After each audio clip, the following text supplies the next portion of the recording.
Hello and welcome to C plus plus course. अस्सलाम वालेकुम, मेरा नाम है दिशाम अली और आप देख रहे हैं let's programming with Disham channel. तो ये हमारी C plus plus course series का लेक्चर नंबर 27 है। जैसा कि हम प्रीवियस वीडियोस में पढ़ चुके हैं लॉजिकल ऑपरेटर्स के बारे में। अभी वो हमारा जो लेक्चर है वो कंटिन्यू है और जो टॉपिक है वो अभी कंटिन्यूस चल रहा है। तो मैं आपके लिए बहुत ही ज़बरदस्त एग्जांपल लेकर आया हूँ जिसको आप सॉल्व करेंगे तो आपके काफ़ी हद तक जो लॉजिकल ऑपरेटर्स के कॉन्सेप्ट हैं वो क्लियर हो जाएंगे। तो बगैर किसी टाइम वेस्टिंग के स्टार्ट करते हैं। फिर जब अगर आपने मेरी प्रीवियस वीडियोस नहीं देखी है तो मैं डिस्क्रिप्शन में उसका लिंक दे दूंगा, आप जगह प्रीवियस वीडियोस देखें ताकि आपको जो है इसके जो बेसिस वगैरह हैं वो तमाम चीज़ें समझ में आ सकें। चलिए फिर स्टार्ट करते हैं। Write a program that allows the user to enter any character through the keyboard. हमें जो है एक प्रोग्राम लिखना है जिसके अंदर हमें यूजर को अलाउ करना है कि वो कोई भी इंटर कर सके कोई भी एक सिंगल कैरेक्टर कीबोर्ड के जरिए। And determines whether it is a capital letter, small letter, a single digit number और अ स्पेशल सिंबल। और हमें उस इनपुट को चेक करना है जो भी हमें यूजर से गेट करेंगे कि वो जो लेटर है वो कैपिटल है, स्मॉल कैस लेटर है, सिंगल डिजिट नंबर है या फिर कोई एक स्पेशल सिंबल है। तो बहुत ही ज़बरदस्त प्रोग्राम है, स्टार्ट करते हैं इसको। और इसको सॉल्व करने में उम्मीद करता हूँ कि आपने इस क्वेश्चन को समझ लिया होगा और इसके कॉन्सेप्ट बनाना स्टार्ट भी कर दिए होंगे अपने दिमाग में। अगर ऐसा नहीं है तो कोई मसला नहीं है, हम इसको सॉल्व करने की खुद ही कोशिश करते हैं। चलें फिर मैं इसको जो है वो जो है कमेंट आउट कर लेता हूँ ताकि ये कोई एरर क्रिएट ना करे हमारी कंपाइलेशन के वक्त। और अब जो है स्टार्ट करते हैं। सबसे पहले हम अपनी जो है हेडर फाइल इंक्लूड कर लेते हैं। Include IO stream using name space STD.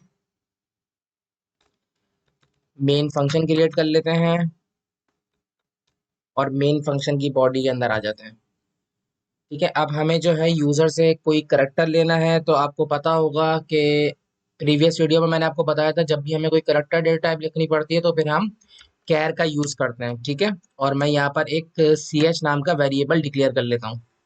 और अब मुझे यूजर से जो है एक करैक्टर लेना है, गेट करना है। तो मुझे यूजर को एक मैसेज शो कराना पड़ेगा ताकि वो जो है कोई भी करैक्टर एंटर कर सके। एंटर एनी सिंगल करैक्टर लिख लेता हूँ मैं, एनी सिंगल करैक्टर।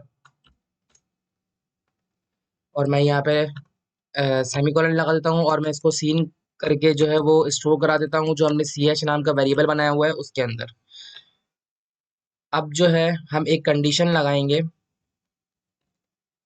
ठीक है, तो मैं यहाँ पे सबसे पहले इफ की जो है सिंटैक्स क्रिएट कर लेता हूँ। अब मैंने जो यहाँ पे जो दो ब्रैकेट लगाए हैं ये इफ कंडीशन के दो ब्रैकेट हैं। ठीक है, अब मैं इसके अंदर जो है वो एक और जो है ब्रैकेट लगाता हूँ, स्मॉल ब्रैकेट का पेयर लगाता हूँ। और अब मुझे जो है ना वो दो वैल्यूज देनी है इफ कंडीशन के अंदर चेक करने के जरिए। ठीक है, एंड ऑपरेटर के जरिए हम दो कंडीशन यहाँ पे देंगे और उनको जो है सेपरेट करने के लिए मैंने यहाँ पे दूसरा अंदर ब्रैकेट लगाया है। और मैं अब यहाँ पे कंडीशन दे देता हूँ कि हमारा सी एच नाम का वेरिएबल बना हुआ है, आप उसको चेक करें। अगर वो ग्रेटर देन है या बराबर है कैपिटल ए के। आपको याद होगा जब भी हम करेक्टर का अंदर कोई भी वैल्यू दे रहे होते हैं तब हम सिंगल कोटेशन के अंदर देते हैं, डबल कोटेशन में नहीं देते। ठीक है, इतना काम हमारा हो गया। अब मैं यहाँ पर एंड ऑपरेटर यूज करता हूँ।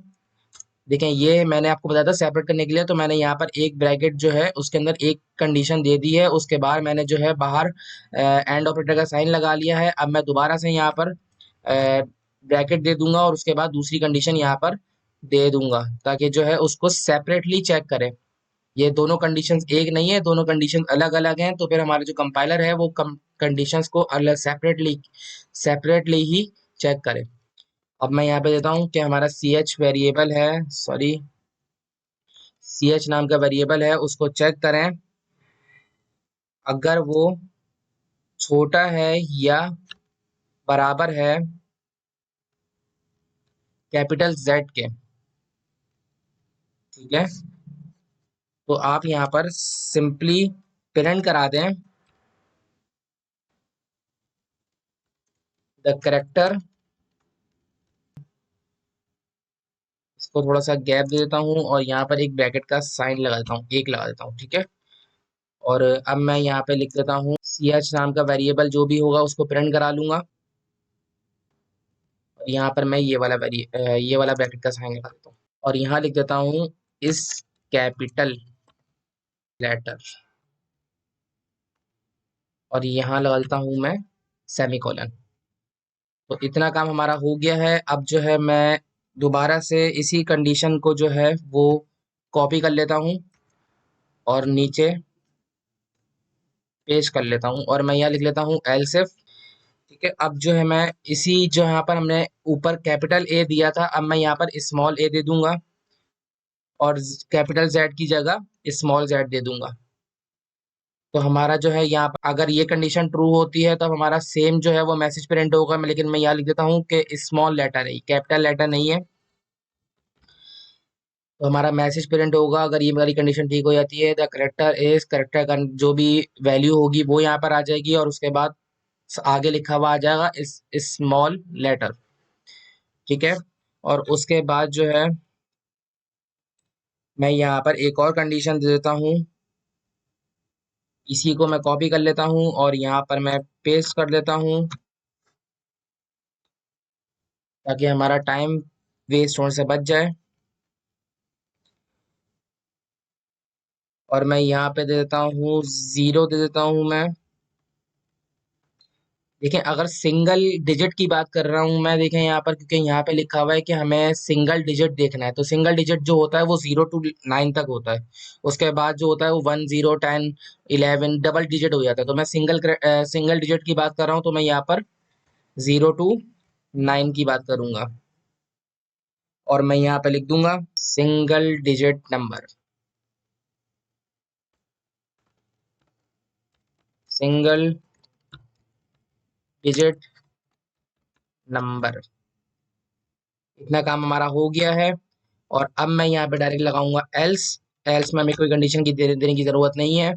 यानी अगर आपका जो भी हम यूजर से कोई भी करेक्टर लेंगे या तो वो स्मॉल कैपिटल ए से लेके कैपिटल जेड तक होगा, या तो फिर स्मॉल ए से लेके स्मॉल जेड तक होगा, या तो फिर 0 से लेके 9 तक होगा, ठीक है। सिंगल डिजिट नंबर होगा। अगर ऐसा भी नहीं है तो वो हमें पास दूसरा कोई ऑप्शन बचता नहीं है, हमारे पास यही होगा, या तो फिर वो कोई स्पेशल सिंबल होगा।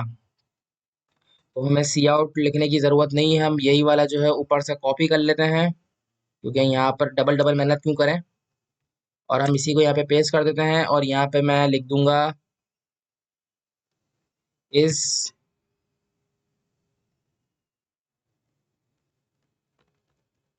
स्पेशल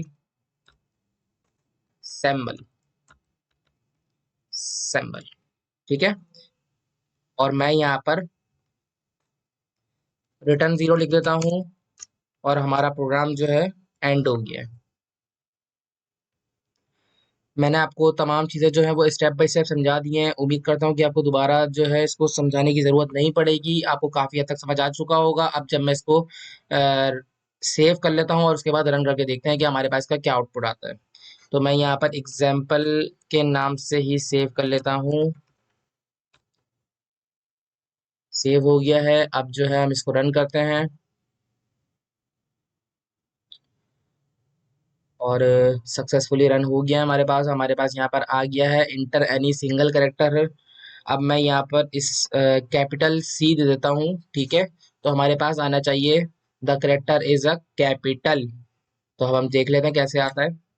तो देखिए हमारे पास कितना खूबसूरत तरीके से आ गया है द करेक्टर इज। मैंने इस वजह से ब्रैकेट लगाए थे सी आउट के अंदर ताकि जो है हमारा जो कोई भी करेक्टर होगा वो इसके बीच में आएगा। The character C is capital letter, ठीक है।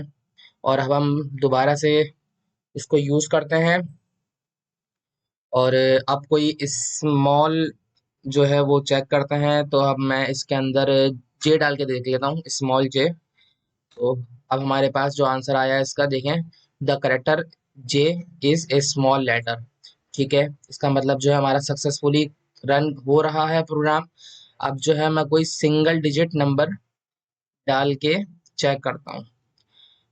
7 डाल देता हूँ मैं यहाँ पर।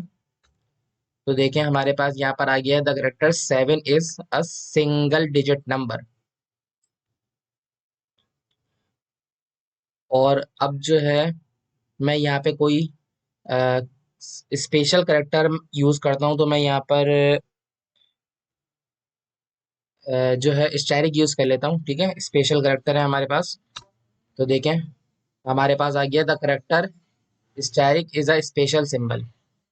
अच्छा, अगर हमने जो नंबर दिया था, हम उसके अंदर देखते हैं कि हमारे पास अगर मैं कोई डबल डिजिट वाले नंबर जो है वो प्रिंट करता हूँ तो हमारे पास क्या आता है। फॉर एग्जांपल मैं 10 प्रिंट करता हूँ तो हमारे पास सिंपल सा वही मैसेज प्रिंट हो गया है कि the character one is single digit number, क्योंकि उस हमने जो रखा हुआ है वो वन करेक्टर रखा हुआ है, तो उसने जो इसको 10 को जो चेक किया है उसका सिर्फ एक ही करेक्टर जो है उसने सिर्फ उसको चेक किया है, आगे जो है कंपाइलर हमारा गया ही नहीं है, क्योंकि हमने जो है वो सिंगल करेक्टर की बात करी है। तो जब भी अगर आप कोई डबल करेक्टर या उससे ज्यादा की देंगे तो आपका, जैसे हम इंटीजर के अंदर कोई फ्लोट वैल्यू जब देते हैं तो पॉइंट के इस तरफ वाली वैल्यू जो होती है तो वो सिर्फ उसी को रीड करता है, पॉइंट के बाद वाली वैल्यू को रीड नहीं करता। मैं आपको याद होगा, मैंने आपको पहले भी करके दिखाया था। इसी तरीके से जब हम एक सिंगल करेक्टर की बात करते हैं तो वो कोई सिंगल करेक्टर को ही रीड करता है, उसके आगे के अगर जितने भी करेक्टर्स होंगे वो उसको रीड नहीं करेगा। तो उम्मीद करता हूँ आपको ये प्रोग्राम समझ में आ गया होगा। बहुत ही ज़बरदस्त सा प्रोग्राम है, इसकी लाजमी प्रैक्टिस करिएगा, और जब आप इसकी प्रैक्टिस करेंगे तो आप खुद देखेंगे कि आपको किस तरीके से लॉजिकल ऑपरेटर्स यूज़ करना आ चुके होंगे। तो उम्मीद करता हूँ आपको ये वीडियो पसंद आई होगी। अगर आपको ये वीडियो अच्छी लगी है तो इस वीडियो को लाइक करें, कमेंट में ज़रूर बताइएगा कि आपको ये वीडियो कैसी लगी है, और मेरे चैनल को ज़्यादा से ज़्यादा सब्सक्राइब करें, शेयर करें, ताकि जितना आप सब्सक्राइब करेंगे उतनी ज़्यादा मुझे मोटिवेशन मिलेगी और मैं उतनी ज़्यादा आपके लिए वीडियोज़ बना के लेकर आता रहूँगा। तो अपना ख्याल रखिएगा, इंशाल्लाह ताला अगली वीडियोज़ में ज़रूर मिलेंगे। अल्लाह हाफ़िज़।